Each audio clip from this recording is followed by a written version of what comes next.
본격적인 시작에 앞서 여러분들께 퀴즈를 내볼게요. 다음의 말들은 아동학대나 장애인 학대에 해당할까요? 해당하지 않을까요? 각 질문은 3초 안에 대답해 주세요. 첫 번째, 사랑의 매는 훈육을 위한 것이기 때문에 학대가 아니다. 두 번째, 아동학대는 가정 내에서 일어나는 일이기 때문에 간섭하기 어렵다. 잘 풀어보셨나요? 그럼 하나씩 살펴볼까요? 첫 번째, 어떤 이유에서라도 아동을 대상으로 한 폭력은 정당화될 수 없습니다. 두 번째, 피해 아동은 의사표현 능력이 부족하므로 가정 내에서 일어나는 일이라도 적극적인 관심과 신고가 필요합니다. 여러분은 아동학대 기준에 대해 생각해 보셨나요? 어느 정도의 선이 훈육이고 어느 정도의 선이 학대인지 명확하게 아는 사람은 많지 않습니다. 그러므로 내가 한 훈육이 아동에게 성장 과정에서 어떤 영향을 미치고 아동이 어떻게 느끼는지 생각해 보는 것이 필요합니다. 한 설문조사에 따르면 어른이 아동을 학대하는 이유는 무엇일까라는 질문에 대해 아동들은 1위, 어른들이 화나고 짜증이 나서 스트레스를 풀려고 아이를 때린다. 2위, 공부를 못하거나 어른 말을 안 듣는 등 아동이 잘못해서 때린다. 3위, 아동이 마음에 안 들고 미워서 때린다라고 답변하였습니다. 어릴 때 잘못한 일로 인해 회초리로 손바닥이나 엉덩이를 맞아본 경험이 한 번쯤은 있을 것입니다. 심지어는 팬티바람으로 집에서 쫓겨난 적이 있는 경험이 있을 수도 있습니다. 부모의 입장에서는 다시는 그러지 않도록 강한 훈육으로 행했지만 이런 행동들은 아동의 입장에서는 심한 공포와 모멸감을 느낄 수 있습니다. 즉, 아동들이 생각하고 있는 학대의 개념과 어른들이 생각하고 있는 학대의 개념에는 상당한 차이를 보이고 있다는 것입니다. 아동학대의 경우 인식이 낮을수록 발생률이 높습니다. 이런 아동학대를 겪은 사람들은 성인기 사회적응에 문제를 일으키고 범죄 유혹에 쉽게 빠지는 것으로 조사되었으며 범죄자 중 아동학대 경험이 있던 그룹은 재범 위험도가 그렇지 않은 그룹의 약 3배가량 높게 나타났고 정신질환 유무도 재범 위험도에 영향을 미치는 것으로 나타났습니다.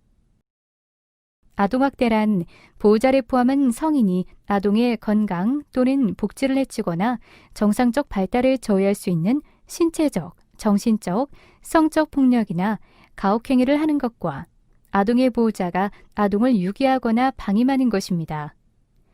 여기서 아동의 기준은 만 18세 미만을 뜻하는 것으로, 즉 고등학생도 포함이 됩니다.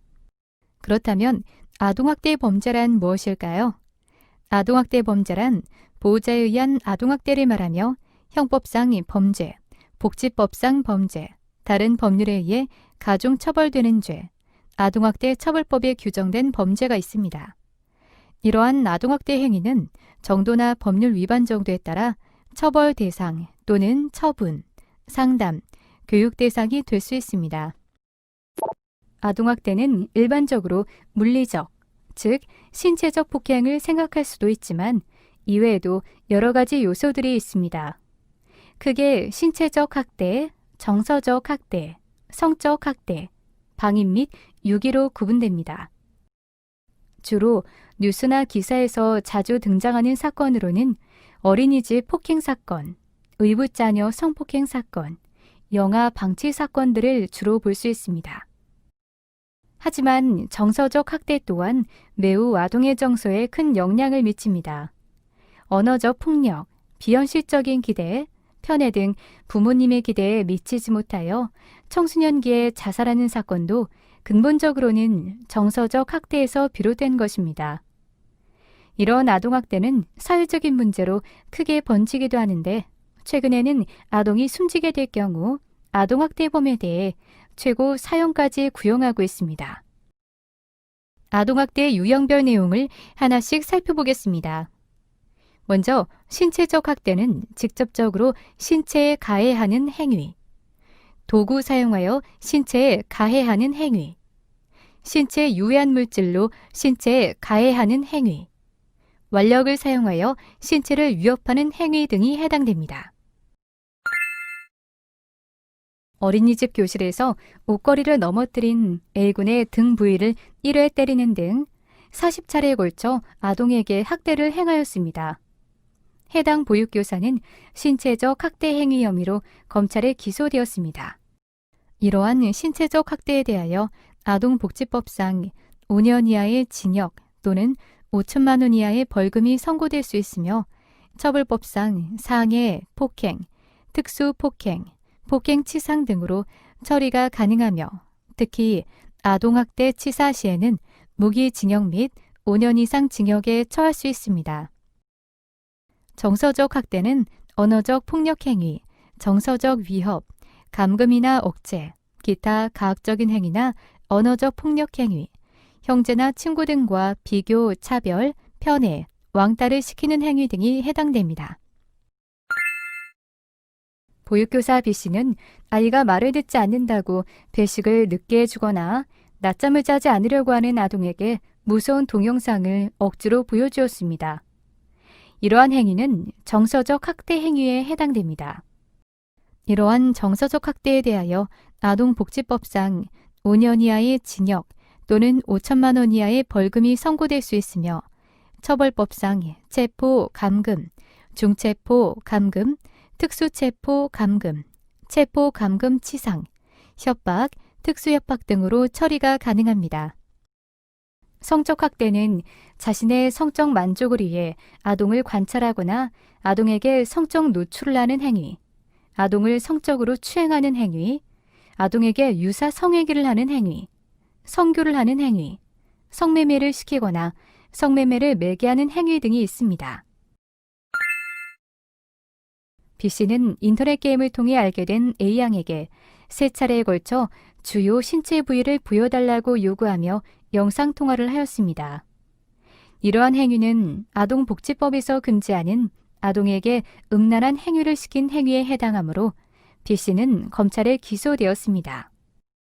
이러한 정서적 학대에 대하여 아동복지법상 아동을 매매, 음란한 행위를 시키거나 이를 매개하는 행위 또는 아동에게 성적 수치심을 주는 성희롱 등의 성적 학대 행위는 10년 이하의 징역 또는 1억 원 이하의 벌금을 선고받을 수 있으며 처벌법상 강간, 유사강간, 강제추행, 준강간, 미성년자 약취, 유인, 추행, 목적 약취, 유인, 인신매매 등으로 처리가 가능합니다. 방임 및 유기에는 물리적 방임, 교육적 방임, 의료적 방임, 유기로 구분할 수 있습니다. 물리적 방임은 기본적인 의식주를 제공하지 않는 행위, 상해와 위험으로부터 아동을 보호하지 않은 행위 등을 말하며 교육적 방임은 보호자가 아동을 학교에 보내지 않거나 아동의 무단 결석을 허용하는 행위 등이 해당됩니다.